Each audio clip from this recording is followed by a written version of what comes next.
코리아 비전 컨퍼런스 2012의 세 번째 세션을 시작하도록 하겠습니다. 이번 세션은 외교통상부 통상교섭본부 박태호 본부장님을 좌장으로 모시고 한국경제 위기 극복과 미래라는 주제로 발표와 토론을 진행하도록 하겠습니다. 네, 그럼 박태호 본부장님 진행 부탁드립니다. So, welcome to the third session of Korea Vision Conference. I think in the first session we talk about world economy in general. In the second session we narrow down a little bit to focus Asia and the Korean economy. And then the third session we are really touch upon the Korean economy itself. So we have many questions how Korean economy is coping with the current global financial crisis, and is there any future for Korea to join the advanced income group in the near future? Can they avoid so-called middle income trap so that they can avoid this kind of danger and join the advanced economy group? Or also, we want to talk about the ways and means to develop or promote industries of new growth engine. They want to promote also high value-added services, and also they want to promote social capital accumulation. In other words, Korea faces a lot of challenges to overcome this current economic crisis and move to the next stage of economic development.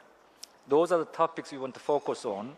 Of course, we can also talk about Korea's new role in the world economic community. So I'm not saying these are the only topics we want to discuss, but we have a very excellent speakers for this session. We have two speakers and two presenters. Discussants. First of all, I want to introduce two speakers first. Dr. Hyun-ho Sok, President of Korea Development Institute. He will talk about the Korean economy mainly, and then Professor Roma from Stern School of NYU. He will be also talking about maybe Korean economy and also Asian economy surroundings. And then we invite distinguished discussants, Professor Takadoshi Ito from University of Tokyo, and also Professor Dr. Yu Yongding from China. So let's hear speakers first, and then we open up the question to the discussant, and then maybe we'll have some interaction between the speakers and floors. And I will give 25 minutes to Professor Hyun-ho Sok because he prepared many slides. And then 20 minutes to Professor Roma. And for discussions, 10 minutes each. And then maybe we have about 40 or 45 minutes for general discussion. So without further ado, I want to invite Professor Dr. Hyun. Yeah.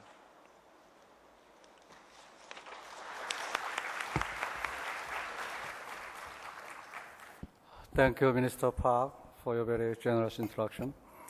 And thank you very much, Korea Daily Newspapers, and for allowing me to join this wonderful occasion. Let me start with some kind of citation by Paul. It's a very famous quotation, say that the crisis is a terrible thing to waste. So this is very timely topic nowadays. We talk about that growth at this time. So I appreciate again some organizers to discuss this issue. Okay, thank you. This one.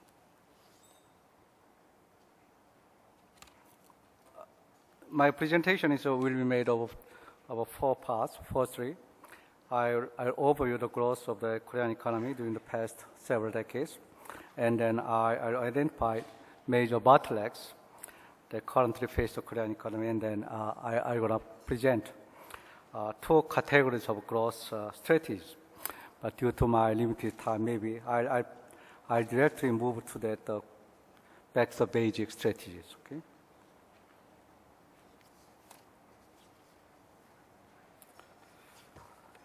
As you know, Korea has achieved very rapid economic growth since the 1960s. So Korea's per capita GDP, as a percentage of the U.S. per capita GDP, rose from 12% in 1970 to 62% in 2010. And Korea's sovereign credit rating has improved remarkably after the global financial crisis.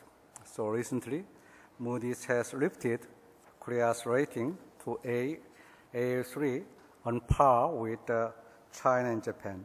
And Fitch has raised it to AA-, one notch above China and Japan, and S&P has raised it to A+, right?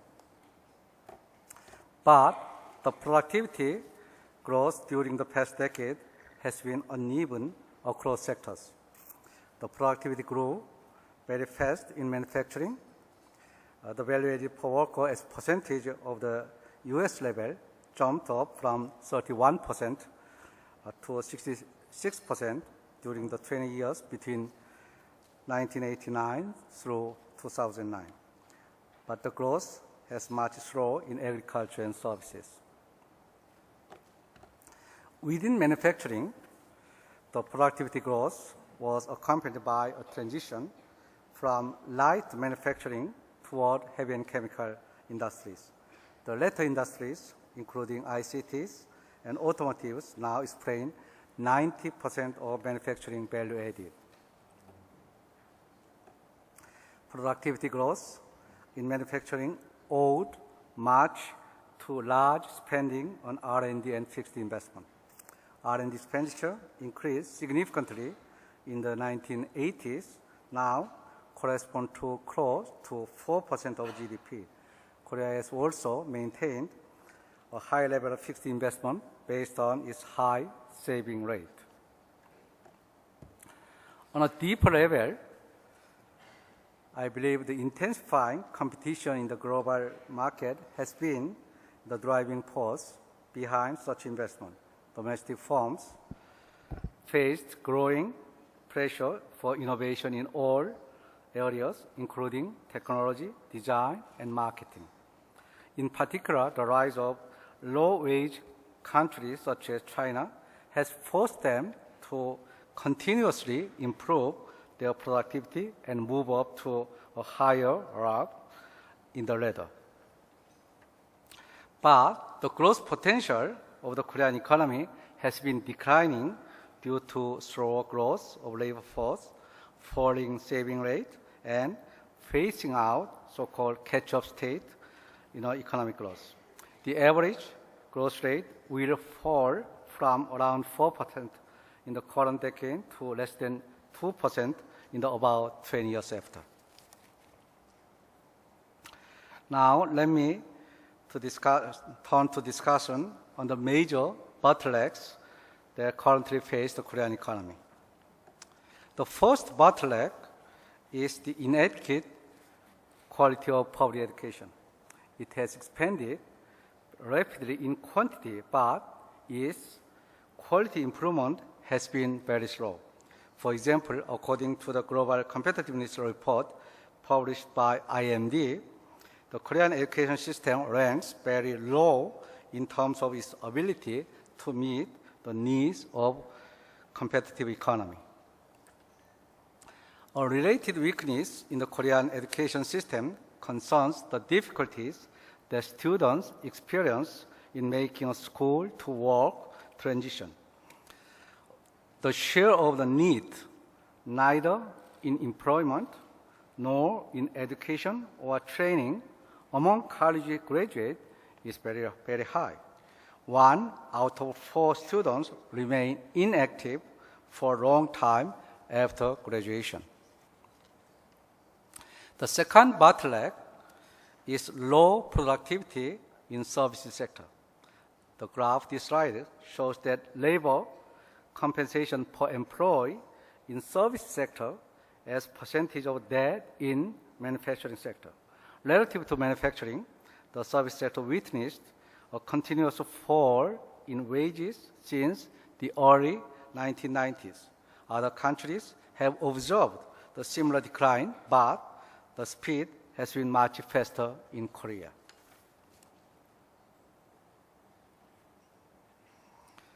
The service sector providing a reservoir for low-skilled labor. As explained earlier, the manufacturing sector has been rapidly increasing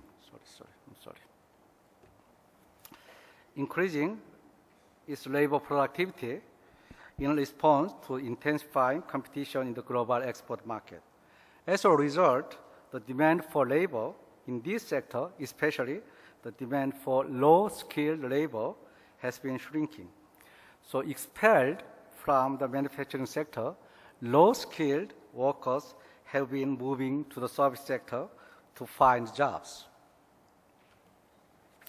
Among the services, traditional services are particularly weak points: wholesale and retail, trade and restaurants and hotels, together with other community, social and personal services, are characterized by low productivity and high shares of self-employed. Increasing productivity of service sector is a difficult task. We need to expand high value-added services such as professional services, but regulatory reforms to increase competition in this area have been frustrated by the resistance from the enriched interest. As for low value-added services such as retail, trade, social consideration have been often raised barriers to entry and delayed the necessary restructuring. The third bottleneck is the growing gap between SME, small and medium enterprises, and large corporations. For example, the wage gap between the SMEs and large corporations has been widening since the early 1990s, with smaller firms experiencing larger falls in wages compared to the big ones. A defining characteristic of Korean SME sector is the large number of very small firms. In particular, the share of the self-employed is very high in Korea. If we confine our attention to manufacturing, firms with 1 to 9 workers account for around 43% of total manufacturing employment. The share is much smaller in other countries. You see the left-hand side diagram. So I think I just skipped this commonly suggested growth strategy. I moved directly to growth strategy, so back to the basic strategies, okay? As you know, the governments cannot raise output above its potential level permanently, but they are quite capable of ruining the economy with a wrong mix of policies. A sound growth policy should be anchored on a sound analysis of major bottlenecks in our economy and should emphasize the basic roles of government, such as maintaining macroeconomic stability, raising microeconomic flexibility, and improving the quality of educational services. So let me explain these tasks in turn. First and most, preemptive efforts are needed to prevent an excessive accumulation of debts in household, firms, banks, and the government. For this purpose, the monetary policy should focus on price stability rather than on output growth, and should monitor the development in asset markets very closely.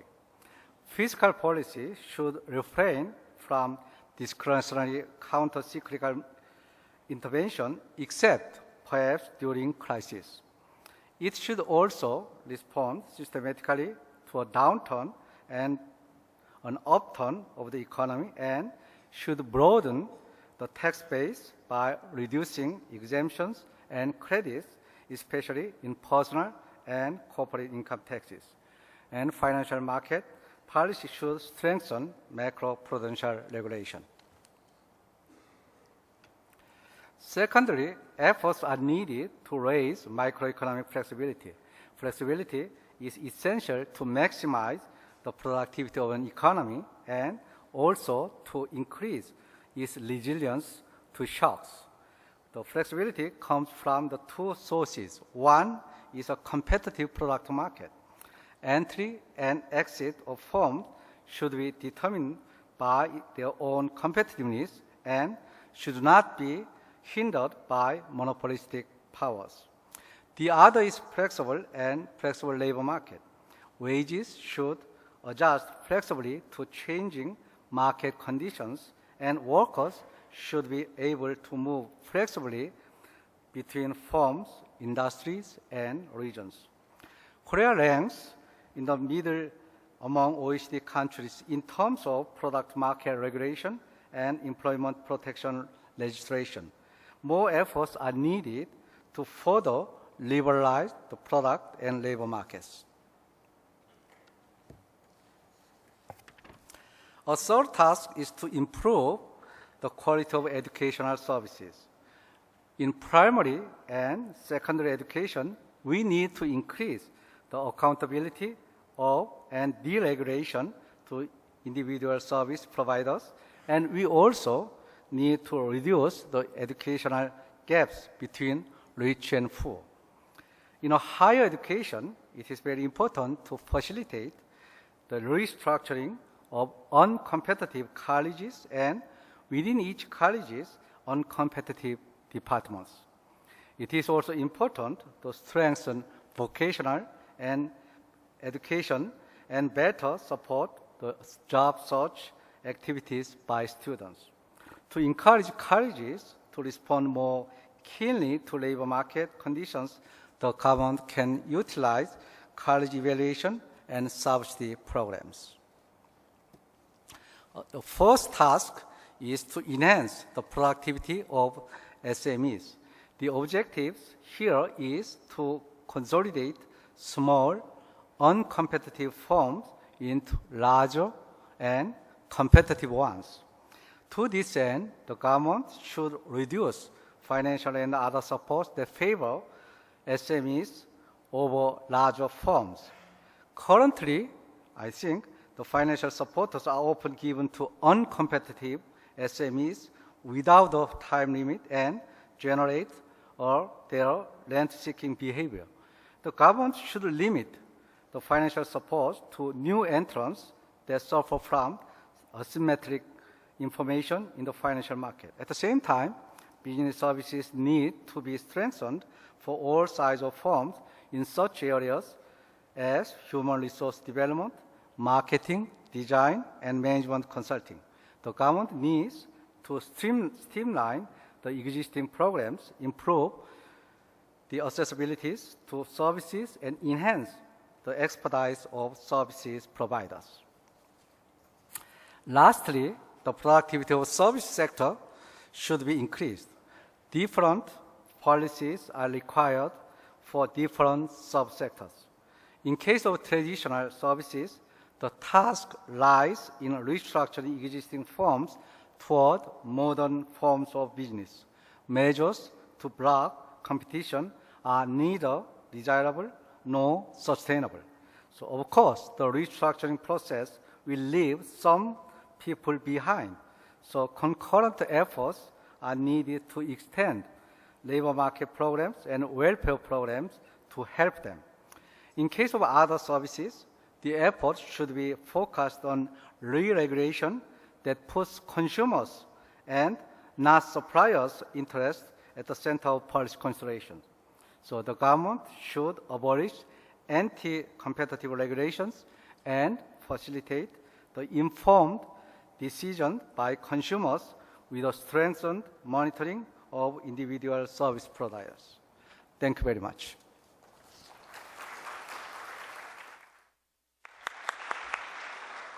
Thank you very much, Dr. Hyun. He gave us very broad topics regarding Korean economy. Let me now invite Professor Roma from NYU, and you can speak about 20 minutes.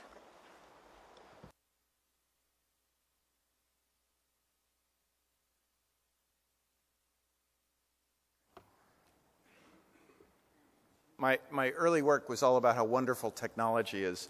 So whenever I try and use technology in a talk, it always fails me. So it's kind of the way of getting even. Okay, so my challenge is to talk about economics even more and not put everyone to sleep, because it's been a long, very stimulating day. We've all had lunch. So I'll try and talk loud. I don't know if that will work, but we'll give it a try. But we're also going to start with audience participation. So raise your hand. You have to pick one answer. If the savings rate goes up in an economy, the growth rate will be faster, at least for some period of time. Okay. How many say that's true? Okay, how many say it's false? Okay, a lot of you are still asleep, I think, because you didn't vote. Okay, neither of those is the right answer. The right answer is it depends. And the sense in which it depends is it depends on what you mean by growth. To situate what I'm going to talk about in the context of today's discussion, let me be more explicit about the distinction between potential or structural output and actual output that was implicit in the previous talk, but let me just be very explicit about that.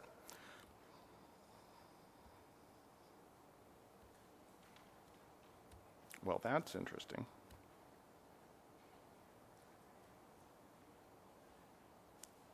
The technology is still giving me trouble.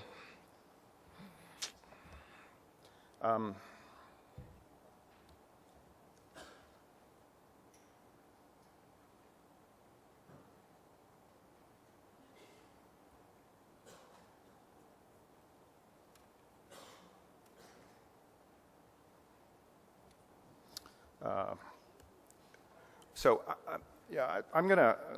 This is awkward, but somehow shutting down last time meant that I'm going to have to reboot. So no, it's okay. I'm going to reboot.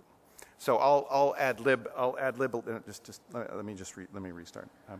I'll ad lib for a minute here, and the basic point is that you can think of a graph that shows the behavior of a kind of a smooth measure of potential output over time. You can think of another fluctuating line that represents actual data of the kind we've seen several times today. And the answer about the question about savings is that savings can increase the rate of growth of potential output, but it can slow the rate of growth of actual output in certain circumstances. This is Keynes's famous paradox of saving. So we have to be very careful when we talk about policy, any policy, and its effects on growth, to distinguish between a kind of a cyclical effect that brings actual output back up to potential, or a policy which changes the rate of growth of potential. Now,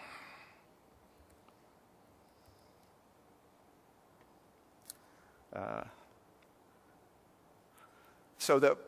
reason I wanted to start with this is partly because we've gone back and forth today between discussions about cyclical policies, avoiding crises, using stimulus, getting the actual output back up to potential, and then discussions about changing the rate of growth of potential. My focus here is primarily on raising the long-run rate of growth of potential, but there are interactions back and forth between these two. One of the things that I'll try and argue for you is that we actually need more imbalances in the world economy.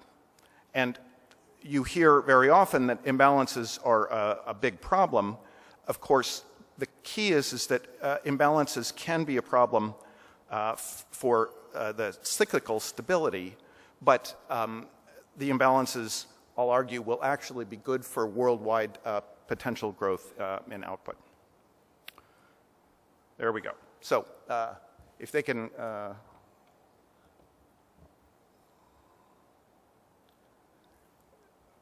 I'm hoping you've got a signal now that you can bring up on the screen. There we go. So the title is Peak Urbanization, and the subtitle is Why the World Needs More Imbalances.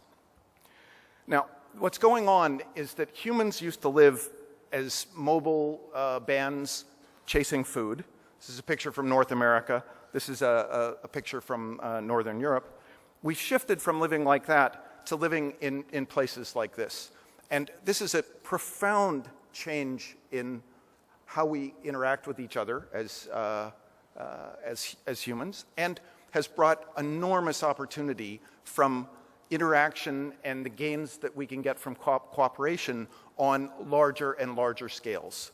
We live in wonderful cities like Chicago, illustrated here. We have very rich interactions in a city like Chicago, and these cities are connected together through facilities like airports, in the way that Richard was describing earlier. And if you live in one of these hub cities, you can quickly go interact not just with the people in your city, but with people located in cities all over the world.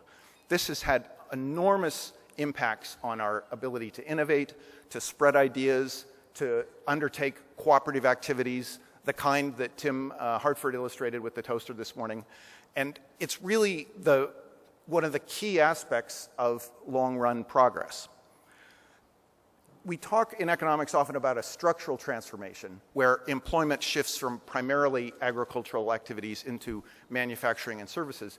But the more fundamental change is one from dispersed mobile habitation to urbanized life. And almost everything humans do is more efficient in an urban area. The only exceptions are things that require lots of land or natural resources, agriculture, minerals extraction. But those things take very few people. So in the near future, almost everybody will live in cities. And this urbanization process, as I'll show you, will be the most important force influencing economic, social, geopolitical life in the coming century. So here's why. There are a few things we can predict with some confidence. One is demographics. So what I've done is, using data from the UN, plotted the current population in the region that they call more developed and the region they call less developed. Those are the dots here.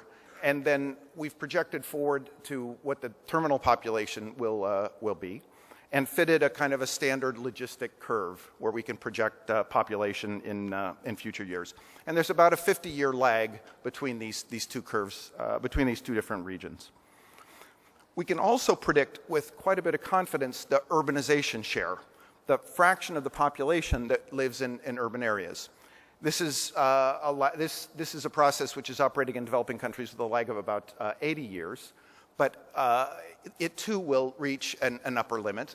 Probably about 90% of the world population will be in urban areas. Now, what that means is that if you take those two sets of projections together and ask how many people will move into urban areas each year for the next century, you see that we're just entering the peak rate of urbanization in all of human history. And we'll soon be past the peak. In the more developed countries, we're already well past the peak, but there is an enormous wave of urbanization which is coming in the developing world, or the less developed regions. To quantify that, look at these numbers. Right now, there's about 2.5 billion people in urban areas in the less developed world.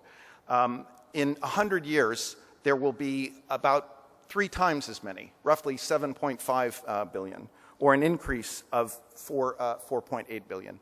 That's more people moving in cities in the developing world in the next century than live in cities now. Or it's more, you can think of it as more people will move into cities in the next 100 years than have moved into cities in all of history. So it will be an enormous change. It will bring enormous benefits. It creates enormous opportunities.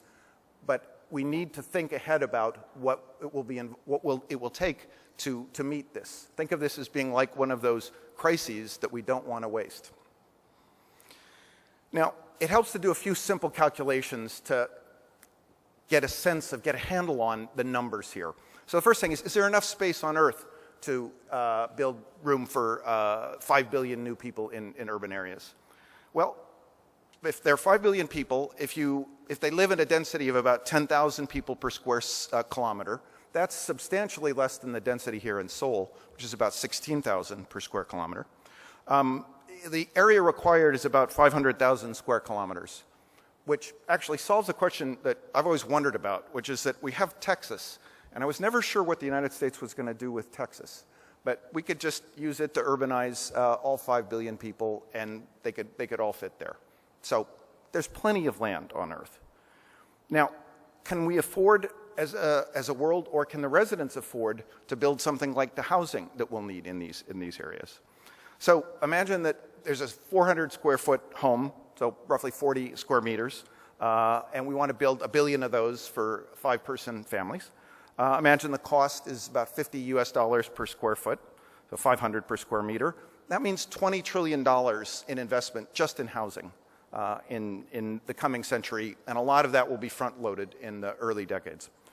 Now, world GDP is around 80 trillion. If we devoted 1% of GDP to additional investment, that would be 8 trillion a year. If you accumulate world GDP growth, or you let growth progress at about 3% per year on average around the world, and then the total investment from that extra 1% accumulates up to about 100 trillion in 50 years. So it's not as though it would take a massive change in the fraction of income we devote to investment to build living areas, and in fact build out all the rest of the capital for developing countries. If anything, this turns out to be one of the key links between good policy for potential output and good cyclical policy, counter-cyclical policy. And it's one where you don't face a trade-off. Sometimes the things that are good for potential output, for structural output, are bad in the short run. But this is good in the short run counter-cyclical sense and in the long run sense. Because the most serious challenge that the high savings, high growth, high income countries as a group face, if they're all trying to raise their savings rate, we know that the world has to increase investment. But at the moment, there is a dearth of perceived investment opportunities around the world. So the most important solution to this potentially protracted period of slow growth in the most developed countries of the world, the best solution to that is an increase in investment demand, and the potential investment demand is just staring us in the face in this opportunity to help urbanize effectively around the world. But you can now see where some of the challenges are coming from. The investment opportunity will primarily be in developing countries. It's almost certain that there won't be a change in immigration policy that would let people from those 5 billion people move into rich countries. So the cities will be built in developing countries, but the savers who could finance the investment of those cities will live in other countries. So we need massive imbalances, massive current account deficits, which represent massive flows of financial resources into the developing countries to help provide the capital that can speed up and stimulate the early stages of manufacturing, income growth, which will be followed by increases in savings and more domestic financing of their capital. So we need these large flows to let the developing countries take advantage of this chance to grow up quickly. But in the rich countries and the countries that are trying to increase their savings rates right now, they also need these investment flows to solve the problem of matching the increased savings that's coming from deleveraging, from addressing budget deficits and so forth. We need that increase in saving to be matched by investment somewhere. Okay. Well, does this have to be charity? No. Think about whether the people who move into these cities could pay for a piece of housing like the one I described. So if it costs $20,000, suppose there's a real interest rate that an investor has to earn of, say, 5% on an investment in a structure, so a cost of $1,000 per year. If people can spend about a third of their income on housing, then this would say you'd have to have at least an income of $3,000 a year. So if you work 2,000 hours a year, that would be US $1.50 per hour. So roughly the ballpark number that you can earn in something like the garment assembly business when you get your very first job that pays you a wage if you start out with low levels of education. So, and this would be just one income earner. If you have two, if you work 60 hours instead of 40 hours, you could clearly earn enough to pay for the apartment that you move into when you move into a city. So this is not a question of charity. No discussion of charity is going to be relevant on the scale of 5 billion people. The only way that these urban areas will be built out effectively is if there are investors who earn a return from investing in those cities. But this is entirely plausible and can happen. Now, there's another issue besides finance. So what will people in the developing world find when they move into these cities? Will it look like that Chicago waterfront I showed you? Probably not. Many of these cities could end up looking like this, unsafe, polluted, with very little infrastructure. Many people living in these cities could suffer from the problem that these young people face. They're doing their homework under the streetlights because there's no electricity in their homes. Cities could also have the kind of traffic jams that are legendary from Bangkok, Thailand. So what else do we need to make sure that urban life for people in the developing world is as productive as it can be in Seoul or Chicago? Here, we need to expand our notion of what really drives progress. We're used to thinking about technology as the key driver of progress, and think of new technologies as new ways to structure the physical world. Take all those raw materials that Tim was pointing to and turn them into a toaster. Technologies do have this unique feature that once you discover them, you can share them all over the world. There's a famous saying we use to describe the catch-up potential that comes for people who don't yet have access to a technology, but who can get access to it. We say, if you give someone a fish, you feed them for a day, but if you teach someone to fish, you destroy another aquatic ecosystem. Now, why did I change the ending on this? This is actually what happens when we bring new fishing technologies into most fisheries around the world. You need something besides technologies for progress. You need rules. Rules like ways to limit the catch in a fishery. And those rules are subtle. Some rules we've tried, like shortening the fishing season, turn out to be very bad rules. They're very inefficient. Other rules, like defining a share of the total fish that someone can catch and letting people trade rights to catch a particular fraction of the total allowed catch from a fishery. Those rules work remarkably well. So we need to think about progress as being the combination of evolving technologies and evolving rules. And rules are the way we structure how we interact with each other. Who gets to take the fish? How many do you get to take? It's useful then to break those rules down into laws, which are easy to think about, enforcement systems and so forth, but also norms about right and wrong. Norms are much more difficult to change. They're the critical bottleneck in many cases to progress in terms of better rules to cope with new environments, new social environments, new technological environments. Let me use some examples to make this more clear. This is an illustration of the classic phenomenon of gridlock. Few minutes, couple of minutes. Yep, okay. This is gridlock.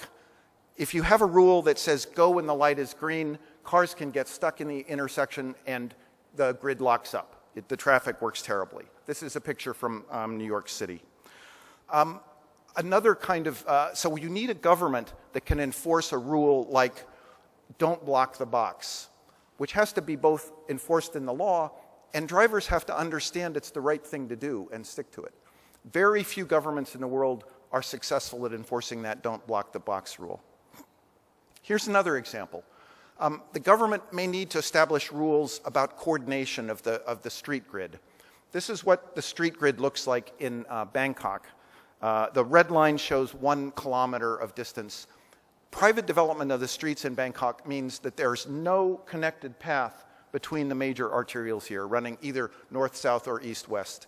And it's because of this pattern of uncoordinated private development that Bangkok will never solve its congestion problems.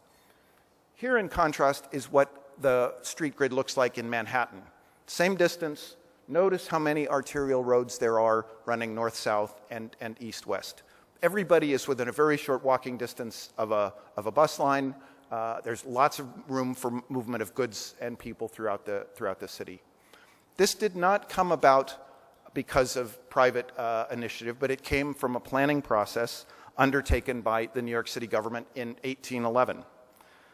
So we need to think of a government which over time is becoming narrower in its focus. It tries to do many fewer things. It doesn't try to run banks anymore. It doesn't try and build housing, operate airlines. It doesn't even try to plan necessarily how land is used. But it tries to enforce very strictly and efficiently some other rules, like regulate effectively banks and housing finance, and let the private sector build the housing. Enforce flight safety and let private firms run the airlines. Manage congestion in the city, but let everybody buy their own cars, get themselves around.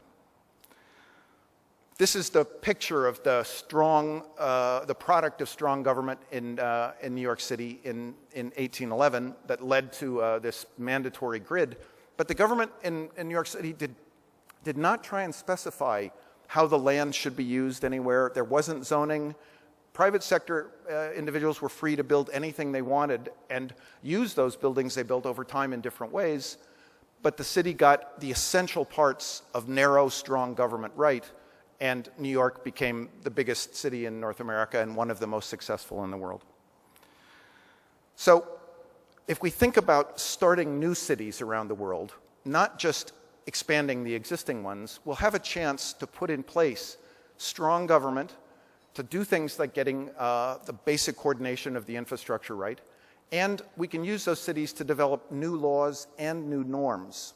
And we can undertake and speed up a process of reform in the developing world, which will take much longer if we try to just reform existing cities rather than show with new cities how things could be done better.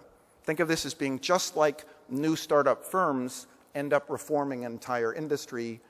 We want to allow new startup cities to reform entire societies by showing how things could be done differently.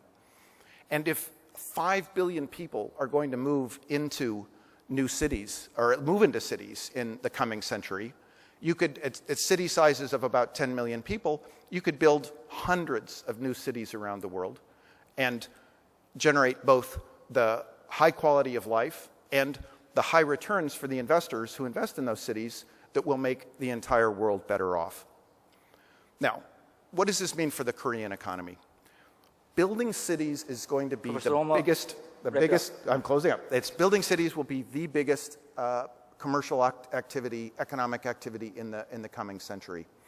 And a combination of exports of government services alongside of exports of commercial services and goods will offer huge opportunities for the countries that seize it.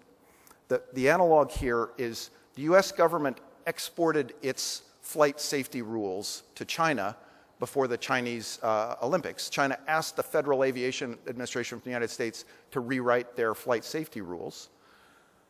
Those exports of government services, probably at no cost, facilitated lots more sales by Boeing of aircraft to a Chinese aviation sector, which is now as safe as any in the world and buys it's expanding rapidly and buys lots of aircraft.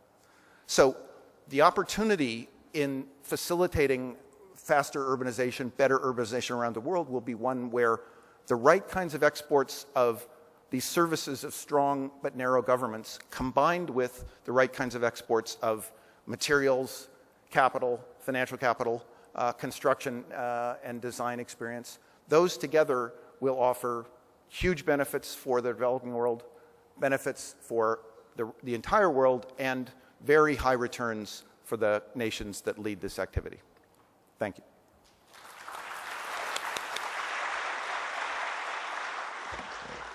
Thank you, Professor Romo. I'm sorry to push you a little bit, but for the sake of more time for our discussion, let me invite Professor Yu Yongdong from Chinese Academy of Science. We give 10 minutes okay. for your discussion. Firstly, I want to show off some of my knowledge about Korean economy. Actually, it's not very much, but I learned something.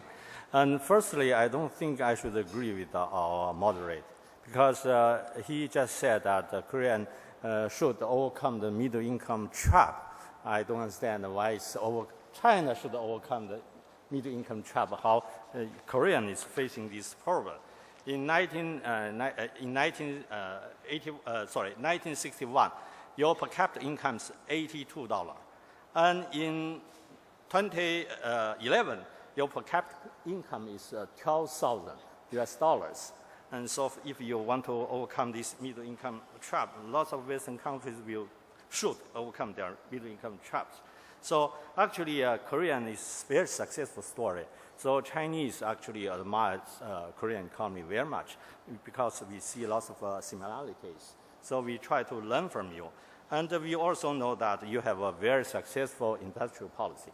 Perhaps this is controversial, but I think one of the myths of the success of Korean economy is combination with strong government, the wise government, and the very strong market economy. I think China should learn from this. You maintain very high growth rate from 1982 to 1991. The growth rate is 10%. And your trade in 2011 is more than $1 trillion US. It's a very amazing achievement. Korea is also a big producer in many categories of products. For example, shipbuilding, LCD, semiconductors, so on and so forth. And also, you are a major car producer company. You have very big, you say, chaebol. Some Koreans criticize them, but actually Chinese admire them. For example, Samsung, SK, and Kia, Hyundai, and so on. Actually, China really want to have some big, not chaebol, big corporations, but we don't have. So this is something we worry about. And another thing we know is Korea has suffered lots of crises. You have too many crises. In 80s, in 90s, and recently, and so on and so forth. We don't have so many crises. But the resiliency of the Korean economy is very impressive. How come you can recover so quickly? Always V-shaped, always. So there's something we want to learn. I think fundamental cause for this is you have very strong human capital. Your people are well educated, and also you have a very good leadership, both at corporate level and at government level, and also cultural.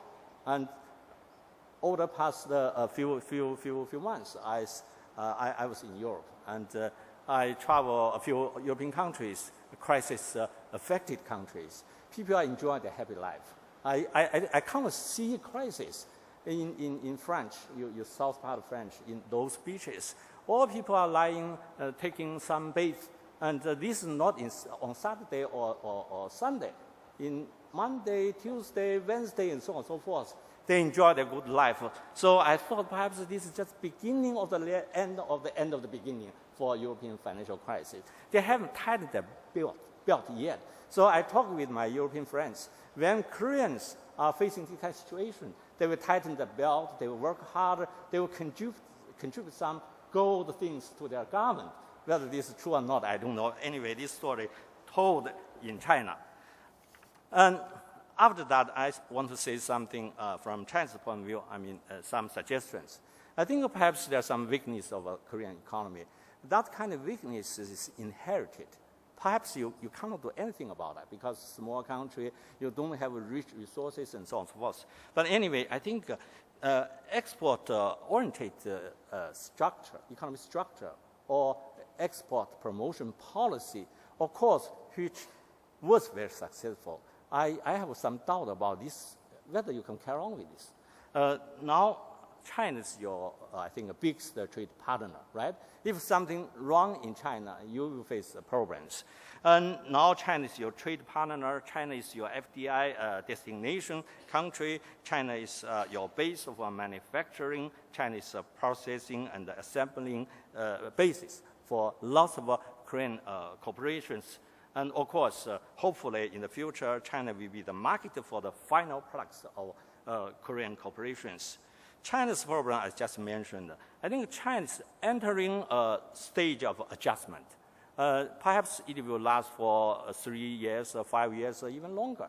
During this period of time, the growth rate of the Chinese economy will be slower. As I already mentioned, you cannot drive this economy by 10% of fixed asset, 50% of fixed asset investment, and 10% of investment in real estate development.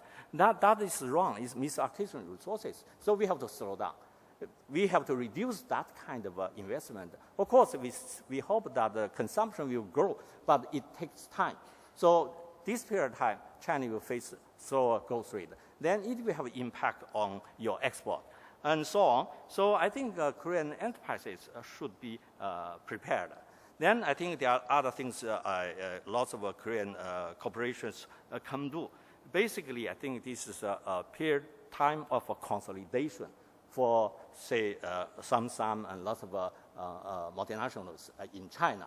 Consolidation. You already have a very strong base in China. You should do some more work to consolidate your position in China.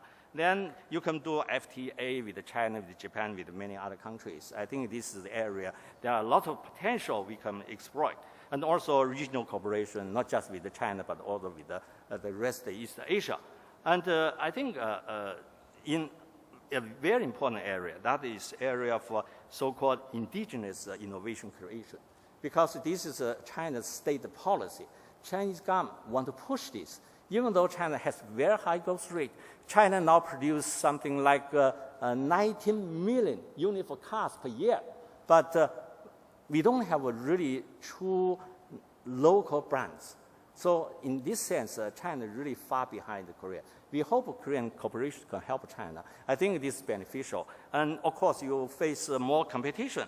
But I think you can benefit from this competition and the cooperation. So I'm basically quite optimistic about the growth future, longer run growth future China, and also the longer term development between the cooperation between China and Korea.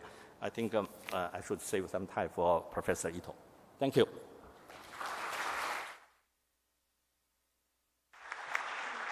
Thank you, Professor Yu.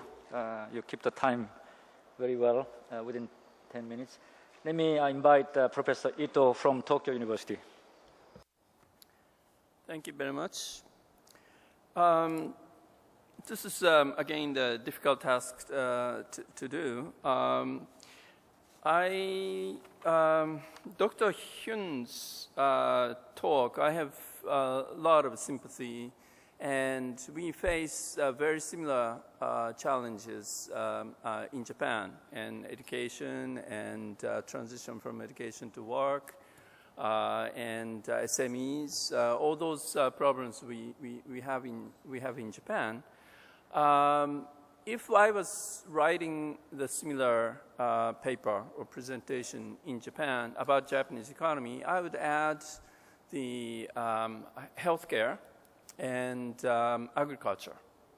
And we do have, so I think the Japanese structural problem is much more difficult than Korea, and especially Japanese strategy of FTA or TPP has been pulled back by very strong agricultural lobby. The population of agriculture in Japan is only 5%. Or less, maybe 3%. Those 3% people are constraining the rest from the joining the FTA with Australia and TPP with other Pacific nations. You don't have that. Korean system gave those negotiation power to the president's office, and you have very strategic choices made for those FTAs. So we Japanese reformers quite envy Korean counterparts. So having said that, let me shift to Paul Romer's presentation. And now I understand why Paul moved from Stanford to New York University. And at Stanford campus, if you have visited the campus, it's a paradise, right? It's a very vast campus, and you need a bicycle or cars to move from one building to another. And up on the hill, there's a cow walking around, and still it's part of the campus. And so he must have got bored, and he moved to the busy, noisy city of New York. All right. So having said that, I think there is this is right place to talk about agglomeration or urbanization.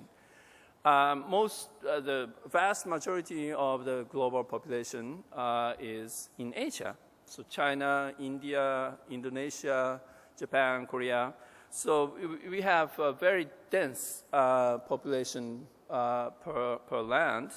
And we have been struggling, Tokyo, Beijing, Seoul, Mumbai, Jakarta. We have been struggling with this vast density of population. So some of us feel a bit strange that the poll is praising this urbanization, the concentration of people into small land. Okay, so Tokyo, we had, in the 60s, we had congestion, water shortage, air pollution, and other things. So we thought of, let's move a part of the capital function to another city. So second capital, we looked for various places, and I think we still have a law to mandate us to move the political capital to somewhere in the mountain. We lost that political drive. I don't think we're going to have second capital in Japan because, population is declining, that's first. But we solved those water shortage, air pollution, and other things by technology. So people are actually moving back into the central part of Tokyo and building up high-rises and so on. I'm not qualified to talk about Seoul and Korea. I think you still want to move part of the capital to somewhere else, and you might have a very different situation. Well, to China, the most populous country, I think that's the testing ground for Paul. I think right now urbanization rate is about 30%. I think there are more people are now moving to the coastal area, and probably 50% will be living in so-called cities in 20 years or 30 years. So big movement. Most or the big part of the Paul's 5 billion thing is actually in China, happening in China.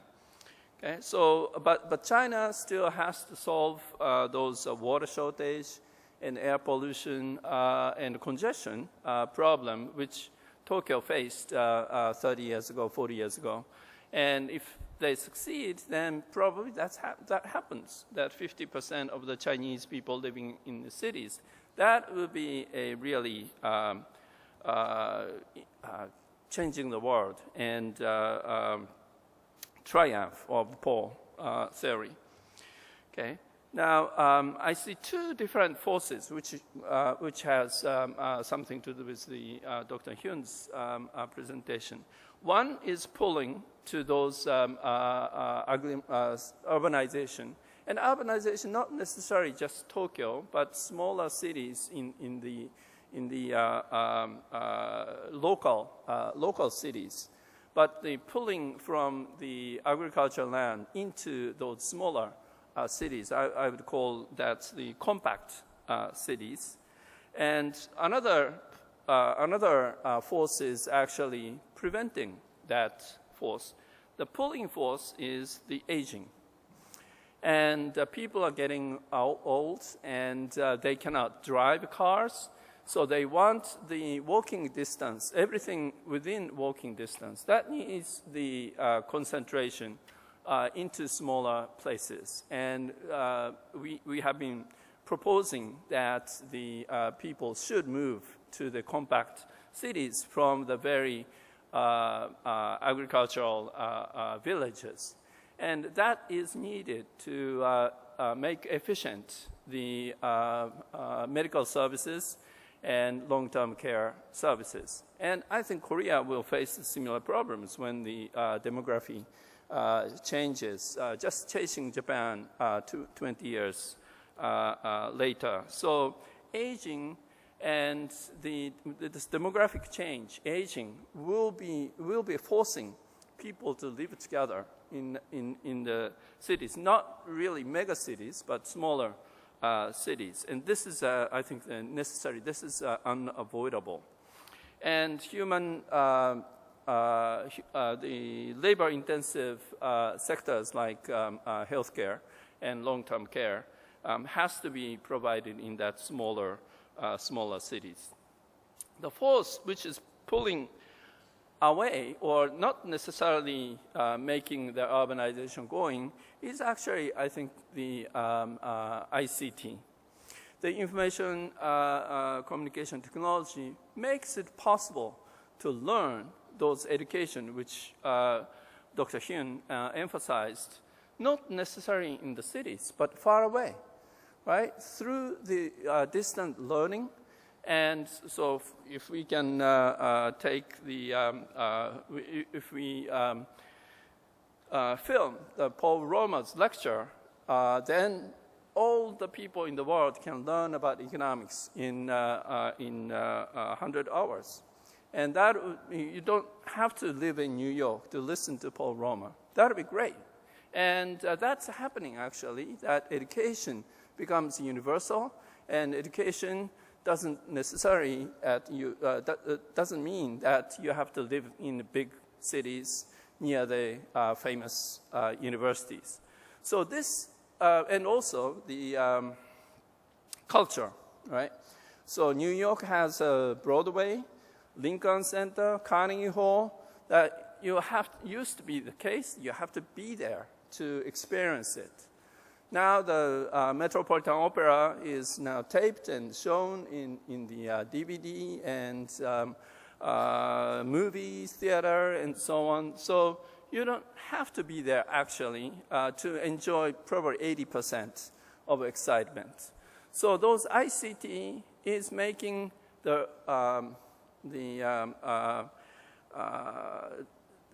villages and other places much more cultural. So agricultural place becomes cultural. That's possible. That made possible by ICT. So at the end, I'm not quite sure that Paul Romer's prediction will play out. But I think the first test will be China, that whether China will buy Paul Romer's theory and everybody moves to the cities and become the Chinese cities overcome those congestion, air pollution, and water shortage.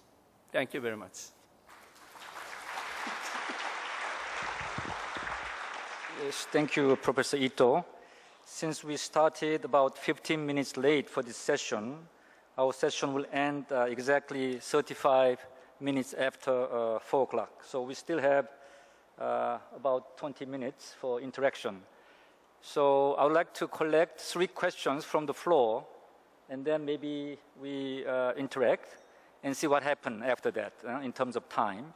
So anybody from the floor who want to ask a question, first briefly introduce yourself, and then direct the question to a specific person, and be brief. You may not say that I have a question, but I have, in fact, 5 questions. Don't do this, only 1 question for each person.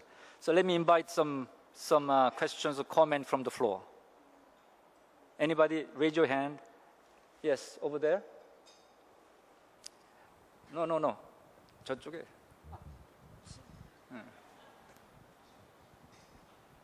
Thank you for giving me the chance. Before starting question, may I speak Korean because my English is far from perfect? May I speak Korean to ask a question? Okay, thank you. 우선은 폴 로머 교수님께 질문을 드리고 싶은데, 왜냐하면 제가 생각했을 때 한국인이라든가 아마 동양인들 되게 특성이라고 하기 좀 애매하긴 한데, 되게 이제 나이가 든다든가 아니면은 정신적인 그런 여유를 찾는 것 때문에 최근에 이제 다시 나이를 좀 드시고 한다든가 저희 아버지도 그런 것처럼 이제 시골로 이제 다시 낙향을 하시는 경우가 굉장히 많아요.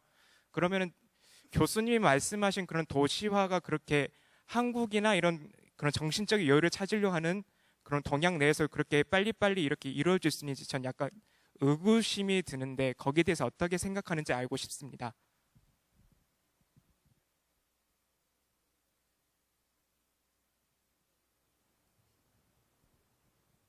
Anybody?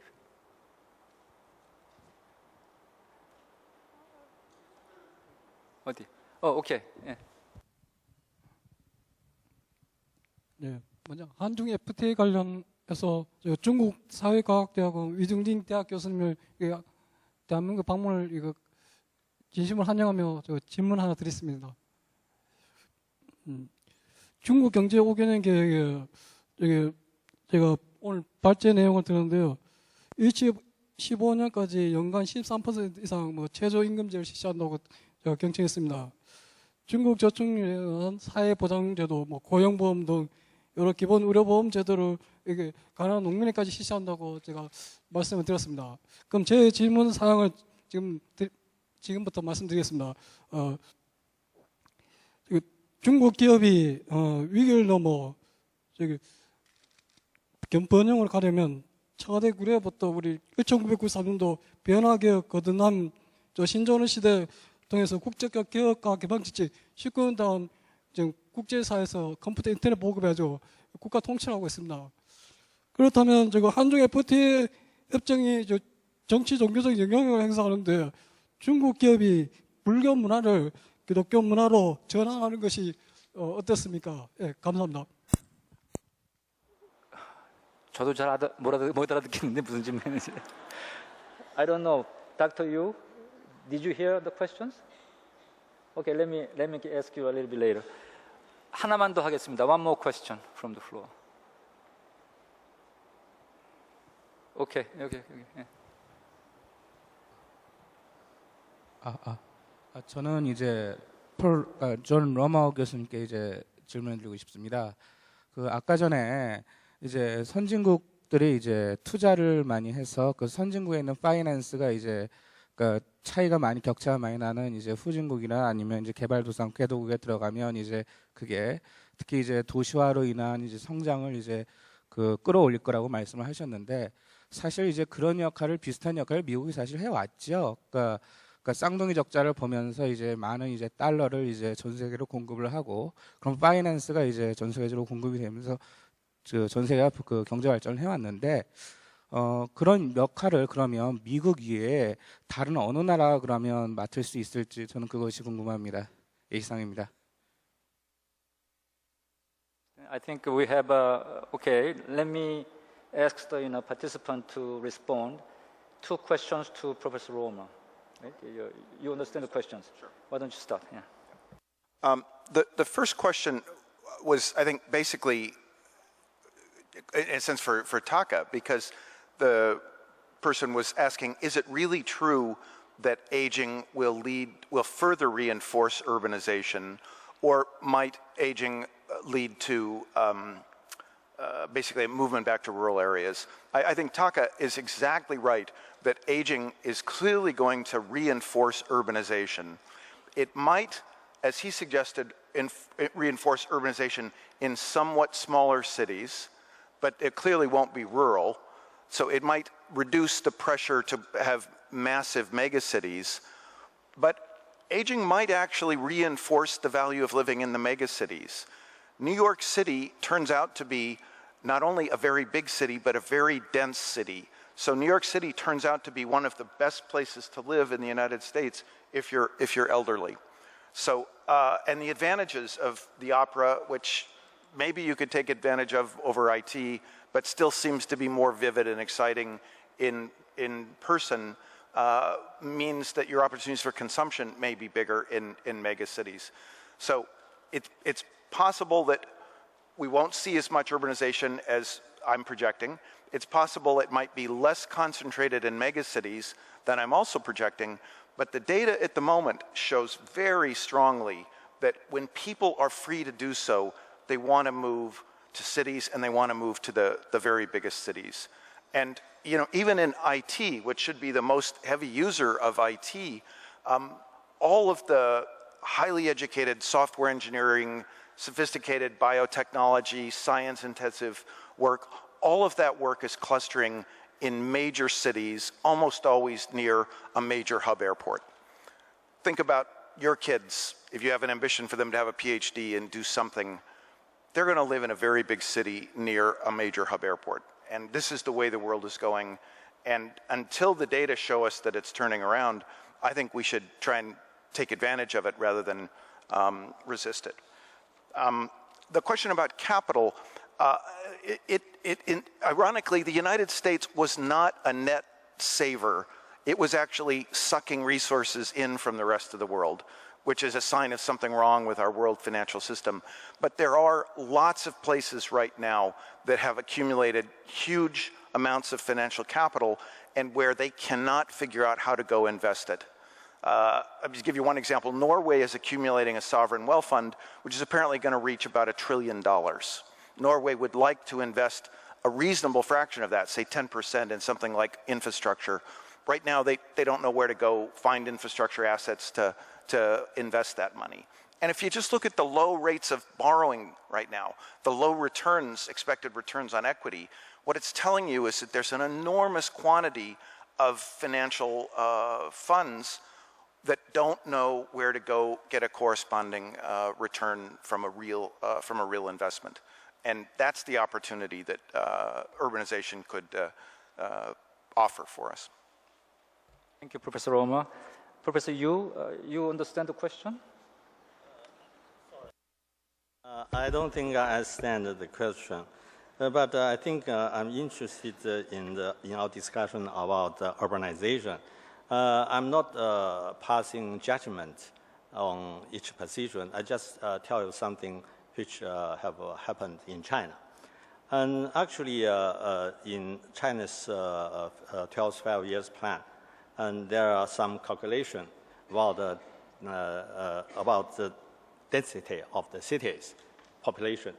And I think planning state planning commission did lots of calculation about Shanghai, Beijing, and so on. And they also make international comparison with Tokyo, New York, London, so on and so forth. So, you know, what's their conclusion? They said Beijing, Shanghai's population density actually too low. So there's a potential for us to further increase the density of those cities. Why? Because we need to save some lands. Because lack of arable lands is a very serious problem for China. In countryside, one family can occupy a very large chunk of land. So now there's a new program that's changed to do some deal with the farmers. You leave this piece of land, and then we build some condominium for you. So you move those condominium, so you save a piece of land and so on. So this is an ongoing debate in China. Some people actually are sympathetic with the position advocated by Paul. Some are sympathetic with Taka. So what's the result that we don't know yet, but seriously speaking, this is really very, very important because China sees urbanization as one of the most important drive for China's economic growth for the next 10 years or 20 years. Okay, I think we cannot go the second round of interaction, but we want to wrap up this session. But I'll give 1 minute to Professor Ito. You want to add something? No? How about Dr. Hyun? Several. Actually, I really enjoyed it, Professor Roma's presentation. His presentation is always very insightful and then so kind of eye-opening presentation. And also, I very much appreciated the both Professor Ito and Professor Yu's very constructive comments. And I think after I listened to the Professor Roma's presentation, I think it reminds me that actually two things. Number one is that urbanization issues. I think maybe if I correctly understand your argument that say that I mean, you have some kind of a reluctance to support so-called overplanning, no more overplanning. Rather, it's better way to utilize better regulations or some kind of a support capacity buildings to manage the cities, right? That's one thing. I think that this reminds me that when we support some developing countries, we always felt that something like capacity building is quite important. So that's quite similar. And second thing is that I still reminded maybe among your papers, you metaphor the growth like cooking, right? I mean, it's something like, the technology is a kind of a recipe, but if you repeat it at the same, the recipe, they might be produce some kind of side effect, something like that. So you have to change the recipe, right? Similarly, in the case of urbanization, it's not a good way to just expand the urban planning. Rather, you create the new governance or a new way to manage the something like cities or something like that. So, in that sense, I really appreciated your argument. Thank you. Thank you, Dr. Hyun. Lastly, Professor Roma, but very brief. The takeaway message I hope you'll remember is this story about Boeing. If the United States wanted to sell a lot of airplanes around the world, they realized it was worthwhile for the U.S. to sell a lot of airplanes from Boeing. It was worthwhile to go for free and provide the better rules and structure that were needed to make aviation safe in China. The kinds of solutions that Taka was talking about, dealing with pollution, dealing with congestion, dealing with crime, dealing with water, these are essential rules or even recipes for making urban life successful. But the countries that figure out how to provide exports of those kinds of government services, like the US did with the FAA, and then export alongside of it the construction, the technology for transportation systems, water systems, power systems, the countries that figure out how to export the existing solutions on these rules of urban life, together with all of the design and building, will be able to achieve extraordinary returns in a time when so many trillions of dollars will ultimately be spent in urbanization.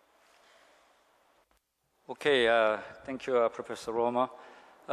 It's about time to conclude our session, but as a moderator, I want to say just a few words about our discussion. When I hear urbanization of 5 billion people getting into the urban area, it reminds me, I read a paper prepared by ADB, Asian Development Bank. They project the future population changes in terms of middle income class. I think they defined the GDP like $3,000 to $5,000, They project 2020 and 2050. So Asia 2050. I can say some more, but let's just take an example of 2050. They are suggesting that there will be 3 billion new people who are moving into middle income class. Maybe it's got to be related to the urbanization. But at the same time, that report says in 2050, which country will be the highest GDP per capita country? Of course, United States number 1. Number 2 is Korea, and more than $100,000 based on PPP. But we asked the researcher why you have this kind of projection. They didn't project, unification of the Korea, but they said that if you have more people moving into middle income class, what do they want? They want a smartphone, they want a nice smart TV, automobiles, all the things we produce very strongly today. I don't know whether Samsung and Hyundai will continue by 2050 or not. So in a way, Dr. Hyun says we have a lot of challenges and bottlenecks, but in the long-term future, Korea is projected as a very optimistic kind of country who will reach to the advanced income group without having a middle income trap. That's my just end note. I don't know whether you agree or not, but I want you to read this Asia 2050. It's a very nice report, but they are talking about too much future. You're also talking about 2,120 or something. So anyway, I'm sorry I spent a little more time, but with this, I would like to conclude this session. Once again, please applaud our participants for a nice presentation and discussion. Thank you very much. 네, 박태우 본부장님 말씀 감사합니다. 시간 아주 정확하게 잘 지켜주셨습니다. 이것으로 세 번째 세션을 마치겠습니다. 참여해주신 연사분들께 다시 한번 감사 말씀드립니다. 네, 연사분들은 무대에 조금만 더 남아주시고요. 사진 촬영하시고 내려가시겠습니다. 참가자 여러분들께서는 약 10분간 휴식 시간을 갖도록 하겠습니다. 이제 마지막 세션만이 남아 있는데요. 마지막 세션은 4시 45분에 시작하도록 하겠습니다. 종합 토론으로 진행되는 마지막 세션에도 끝까지 함께 해주시고요. 잠시 후에 뵙겠습니다.